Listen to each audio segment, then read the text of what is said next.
Mga kaibigan, isa na naman pong magandang hapon sa inyong lahat. Ang atin pong January to ay makulimlim, maulan, pero salamat nga po sa Panginoon kasi medyo maganda naman po sa pakiramdam ng mga may hypertension. At purihin po si Yahweh sa oras na ito dahil napakabuti niya sa ating mga buhay. Kumusta po kayong lahat mula Luzon, Visayas, Mindanao at sa lahat ng ating mga kaibigan sa iba't ibang panig ng daigdig. Isa pong magandang hapon sa buong taga-Pilipinas at isang magandang gabi, magandang hapon, magandang umaga sa lahat ng mga nasa ibang bansa. Bibilisan ko lang mga kaibigan ang aking pagbabasa kasi itong aking cellphone, hiniram ko lang ito kay Lolo Dodong. Pag matagal po ang ating video, pag inabot po ng 30 minutes ay umiinit siya at humihinto na. Dahil yung atin nga pong sariling cellphone, yung sa akin ay talagang nagpahinga na po ng lubusan. Kumbaga hindi na po kinaya ang serbisyo. So, buksan na po natin ang ating mga Biblia, mga kaibigan, dito po sa aklat ng Josue, chapter 20. Mga lungsod, taguan. Yan. Meron palang ganun. Lungsod, taguan. Sabi po dito sa Josue chapter 20, sinabi ni Yahweh kay Josue, sabihin mo sa bayang Israel na pumili sila ng mga lungsod, taguan. Ayon sa sinabi ko kay Moises, ang makamatay ng di sinasadya o hindi niya nalalaman ay maaring magtago roon upang makaligtas sa paggiganti ng namatayan. Maaari siyang tumakbo sa isa sa mga lungsod na ito, humarap sa hukuman na nasa pagpasok ng lungsod at ipaliwanag sa matatanda ang nangyari. Papasukin siya at doon muna patitirahin. Pag sinundan siya roon ng mga nagnanais maghiganti, hindi siya ibibigay ng mga taga roon, siya ipagtatanggol nila sapagkat nakamatay siya ng kapwa Israelita ng di sinasadya. Hindi dahil sa galit mananatili siya roon hanggang sa mahatulan sa harapan ng bayan at hanggang hindi namamatay ang punong saserdote na nanunungkulan ng panahong iyon. Pinili nga nila ang Cadiz sa Galilea sa kabrulan ng Neftali, ang Sikem sa kabrulan ng Ephraim, at ang Kiryat Arba sa Hebron sa kabrulan ng Juda, sa ibayo naman ng Jordan sa kabrulang nasa silangan ng Jericho. Pinili nila ang Biser sa lipi ni Ruben, ang Ramot sa Galaad sa lipi ni Gad, at ang Gulan sa Basan sa lipi ni Manases. Ito ang mga lungsod taguan na itinalaga para sa mga Israelita at para sa sinumang dayuhang makikipamayan sa kanila. Ang makamatay ng di sinasadya ay maaring magtago roon hanggang sa siya'y hatulan sa harapan ng buong bayan upang huwag patayin ng mga kamag-anak ng namatay. Yan. Inaano ko po kung mainit na. So, ituloy po natin sa Chapter 21, mga kaibigan. Ang mga lungsod ng mga Levita. Ang mga pinuno ng mga angkan sa lipi ni Levi lumapit kay Eleazar na saserdote kay Josue, na anak ni Nun o ni Nan, at sa mga pinuno ng mga angkan ng buong Israel. Nasaselo pa sila noon sa lupain ng Kanaan anila. Ipinag-utos sa pamagitan ni Moises na kami bigyan ng mga lungsod na matitirahan at mga kaparangan sa palibot para sa aming mga kawan. Dahil dito, ang mga anak ni Levi ay binigyan nga ng mga Israelita ng mga lungsod at kaparangan mula sa kanilang bahagi. Unang tumanggap ng mga lungsod ang mga sambahayan sa angkan ni Koat, 13 lungsod mula sa mga lipi ni Juda. Simeon at Benjamin ang ibinigay sa mga angkan ng mga saserdote sa lahi ni Aaron. Ang ibang mga sambahayan sa angkan ni Koat ay tumanggap ng 10 lungsod mula sa lipi ni Ephraim. Ni Dan, sa kalahati ng lipi ni Manases, ang mga sambahayan sa angkan ni Gerson ay binigyan ng 13 lungsod mula sa mga lipi ni Isakar, ni Aser, ni Neftali, at sa kalahati ng lipi ni Manases na nasa Basan. Ang mga sambahayan sa angkan ni Merari ay tumanggap ng 12 lungsod mula sa mga lipi ni Ruben, Gad at Zabulon. Sa pamagitan ng sapalaran ayon sa iniutos ni Yahweh, binigyan ng mga Israelita ang mga anak ni Levi ng mga lungsod at kaparangang mapagpapastulan. Ito ang mga pangalan ng mga lungsod na galing sa mga lipi ni Simeon at ni Judah na ibinigay sa mga anak ni Aaron mula sa angkan ni Koat na anak ni Levi. Silang unang nabigyan ayon sa sapalaran, tinanggap nila ang Kiryat Arba, si Arba ang nuno ng mga Anaseo, na ngayon tinatawag na Hebron sa kaburulan ng Juda. Kasama nito ang mga pastulan sa palibot, ngunit ang mga bukirin ng bayan at ng mga nayon ay ibinigay kay Kalib na anak ni Jephone bilang kanyang bahagi sa lupain. Ito pa ang mga lungsod na ibinigay ng mga anak ng saserdoting si Aaron, ang Hebron, isa sa mga lungsod taguan, at ang mga pastulang sakop nito ang Libna. Kasama rin ang kanyang mga pastulan ang Jater, Estemoa, Hulon, Diber, Ayin, Juta, at Bit-Semes. Kasama ang kanilang mga pastulan, 9 na lungsod ang galing sa mga lipi ni Simeon at ni Judah. Mula naman sa lipi ni Benjamin, tinanggap nila ang Gabaon, Giba, Anatot at Almon, 4 na lungsod. Kasama ang kanilang mga pastulan, lahat-lahat ang mga angkang ito buhat sa lahi ni Aaron.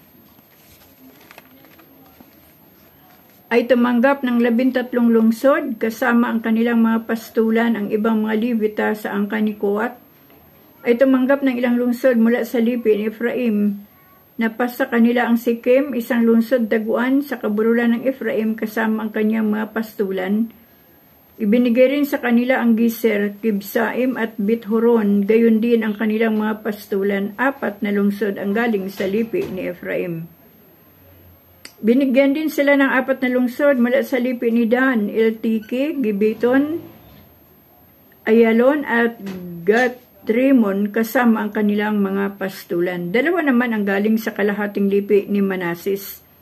Sa kanluran ng Jordan, Taamak at Gat-Rimon, kasama rin ang kanilang pastulan. Lahat-lahat 10 lungsod pati ang kanilang mga pastulan ang napabigay sa mga sambahayan sa angkan ni Koat or Kot.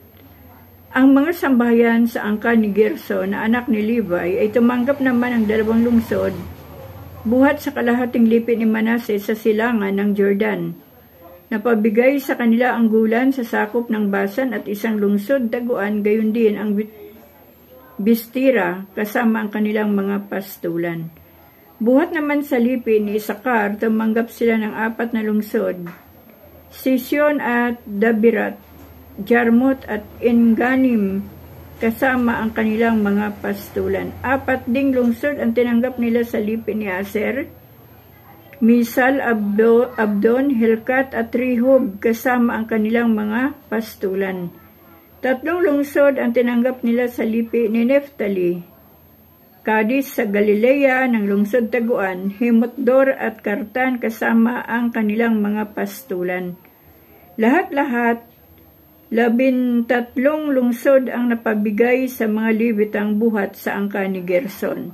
Ang mga lungsod na ito mula sa lipi ni Zabulon ay tinanggap ng mga natirang Levita, mga angkang buhat sa lahi ni Merari, Jokneam, Karta, Dema at Nahalal, 4 na lungsod kasama ang kanilang mga pastulan. Buhat naman sa lipi ni Ruben, tinanggap nila ang Wiser Jahas, Kedimot at Mifaat, 4 na lungsod kasama ang kanilang mga pastulan. At buhat sa lipi ni Gad, tinanggap nila ang Ramot sa Galaad, isang lungsod taguan, Mahanaim, Hisbon at Jaser, 4 na lungsod kasama ang kanilang mga pastulan. 12 lungsod kasama ang kanilang mga pastulan. Ang tinanggap ng mga sambahayan sa angkan ni Merari, lahat-lahat 48 lungsod kasama ang kanilang mga pastulan, ang binawas sa lupain ng 11 lipi ni Israel at ibinigay sa mga Levita. May kanya-kanyang pastulan ang bawat lungsod. Ang pamamayani ng Israel sa buong lupain. Ibinigay nga ni Yahweh sa bayang Israel ang lahat ng lupaing ipinangako niya sa kanilang mga ninuno. Kaya't nang masakop na nila ang buong lupain, doon na sila nanirahan, nagtamasa sila ng kapayapaan ayon sa ipinangako sa kanila ni Yahweh. Hindi sila nagapi kailanman ng kanilang mga kaaway sapagkat pinapagtatagumpay sila ni Yahweh laban sa lahat ng kaaway. Tinupad ni Yahweh ang lahat ng pangako niya sa kanyang bayang Israel. Purihin po ang Panginoon, mga kaibigan ko, sa salita ng Diyos at sa kwento ng mga pangyayari sa buhay ng mga Israelita. At purihin po ang Panginoon sa hapong ito. Ano po ba ang ating nakuha na aral at lesson dito kung ating i-apply ngayon sa ating panahon? Basta ang nakita ko lang po dyan ay inayos ng Panginoon yung pagbabahagi ng mga lupain sa bawat lipi ng mga Israelita. Yung mga nag-request pa ay binigyan din.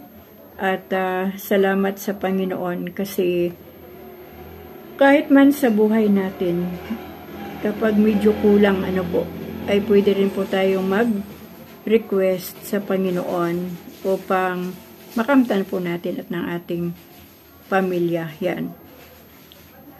Nangyari po yung ipinangako ni Yahweh o ipinangako ng Diyos sa buhay ng mga ninuno nitong mga Israelita. Hindi na po umabot. Hindi na umabot yung kanilang mga ninuno o mga magulang man sa masagana na lupain. Kumbaga yung masaganang buhay. Kumbaga inabot na ng kamatayan doon sa panahon ng paglalakbay. Kasi nga naman mga kaibigan, hindi po madali yung 40 years na paglalakbay. Tapos hindi lang paglalakbay, digmaan. Bawat lugar na ipinangako ng Diyos sa mga Israelita may digmaan, may patayan. Kumbaga may sakuna, may parusa. Kaya kapag sumuway parusa, kamatayan. At para lang maangkin o makubkob yung lugar na ipinangako ng Diyos, ay kailangan mo nang magkipaglaban ng mga Israelita sa pamuno ni Moises. At nang nawala si Moises ay si Josue na naman Wala na si Aaron, si Josue. Ganun po hindi po ganun kadali makuha ang blessing ng ating Diyos. Kahit man sa panahon natin mga kaibigan, hindi po madaling makuha ang biyaya ng Diyos. Talagang atin din po itong ipinaglalaban.